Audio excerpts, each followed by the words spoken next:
এই পোকা আপনার মস্তিষ্ক খেয়ে ফেলে এবং 2 সপ্তাহের মধ্যে মারা যায়। যখন আপনি কোনো পুকুর বা নোংরা সুইমিং পুলে স্নান করেন, তখন এই পোকা, যার নাম নিগ্লেরিয়া ফাউলরি, আপনার শরীরে প্রবেশ করে।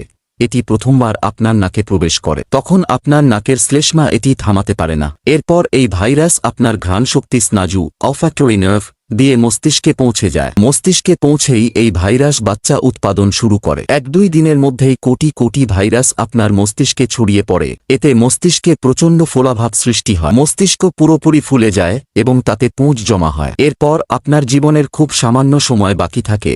আপনি কিছু স্বাদ নিতে বা গন্ধ অনুভব করতে পারবেন না। মস্তিষ্কে প্রচণ্ড ব্যথা হয়, খুব গরম অনুভূত হয় এবং বমি শুরু হয়। 5 দিনের মাথায় আপনি ভ্রম হ্যালুসিনেশন শুরু করেন, অর্থাৎ আপনি এমন জিনিস দেখতে শুরু করেন যা বাস্তবে সেখানে নেই। শরীর পুরোপুরি নিয়ন্ত্রণ হারিয়ে ফেলে এবং আপনি মারা যান।